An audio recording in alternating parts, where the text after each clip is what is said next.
जमायत इस्लाह अल मुस्लिमीन ब्रांच सुभान अल्लाह मस्जिद ऐं मदरसा कमेटी पारां सालियाना जलसा शान कुरान व दस्तार फज़ीलत प्रोग्राम जमियत उलमा ताहिरिया सिंध जे सदर मौलाना दीदार हुसैन ताहिरी जी सदारत हेठ जामिया मस्जिद सुभान अल्लाह मस्जिद कॉलोनी दादू में मुनक़द कयो वियो, जंहिंमें मदरसा जे 7 हाफ़िज़न सईद अहमद कहरी, मोहम्मद इदरीस बबर, ओशाक अली कहरी, कामरान अली खोसो, मुबीन अली कहरी, याम खान कहरी ऐं अब्दुल वहीद सियाल जी हिफ़्ज़ कुरान जी तकमील जी दस्तारबंदी कई वई, जिनके पंहिंजे उस्तादनि अलामा मुफ्ती कारी सगीर अहमद ताहिरी, कारी अली शेर बुरड़ो ताहिरी, मुफ्ती गुलाम नबी खोसो, मुफ्ती मुख्तार अहमद कासमी, मुफ्ती अली नवाज ब्रह्मानी, मुफ्ती नूर अहमद पंवर, खलीफा नेमतुल्लाह कुरैशी, अलामा अली हसन लाशारी, अलामा सईद नवाज बिरोही, सैयद खुर्शीद अहमद शाह, खलीफा मोहम्मद अयूब कुरैशी, रईस अली नवाज खोखर, मदरसा कमेटी ऐं ॿियनि मोज़िज़िन हाफ़िज़ सगोरनि जी दस्तार खे वर ॾिना।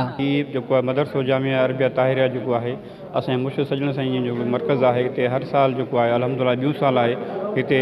दस्तारबंदी थींदी आहे। हिते तक़रीबन जेको 35 खनि मुसाफ़िर आहिनि जेके क़ुरान शरीफ़ जो तालीम हासिलु कनि था ऐं उन में कुझु जेके अरबी फ़ारसी जेको आहे सो पढ़नि था ऐं उन खां अलावा नाज़रान तालीम हिते पिणु ॾिनी वञे थी। तक़रीबन जेको आहे सो 30 खनि जेको आहे नियाणियुनि ऐं छोकिरनि जेको आहे क़ुरान शरीफ़ पूरो कयो आहे। अॼोकी तक़रीब जेको आहे उन लाइ हिते जीअं जेको आहे माण्हुनि में अवाम नास में हिकिड़ी जेका हाफ़िज़ न 30 सिपारा पूरा करे ऐं जेको आहे सो दस्तार कंदो आहे त माण्हुनि खे वॾी प्रोग्राम रखणु इहो हूंदो आहे त इहो पंहिंजे बचनि खे जेको आहे सो उन्हनि इदारनि ॾांहुं मोकिलनि ऐं क़ुरान शरीफ़ जी जेको आहे हिफ़्ज़ कनि ऐं क़ुरान शरीफ़ खे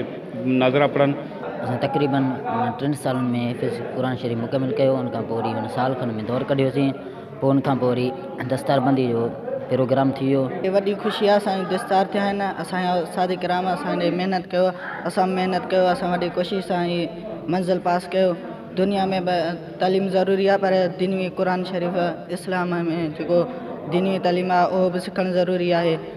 गुज़िरियल साल बि असां वटि दस्तारबंदी थी जंहिंमें 8 हाफ़िज़ सगोरा हुया ऐं हिन दफ़े अल्हम्दुलिल्लाह 7 हाफ़िज़ सगोरा थिया जिन जी दस्तारबंदी जो प्रोग्राम थियो। असल में वालिदैन जी ज़िम्मेदारी आहे, दुनियावी तालीम सां गॾोगॾु दीनी तालीम तमामु ज़रूरी आहे, छो त दुनियावी तालीम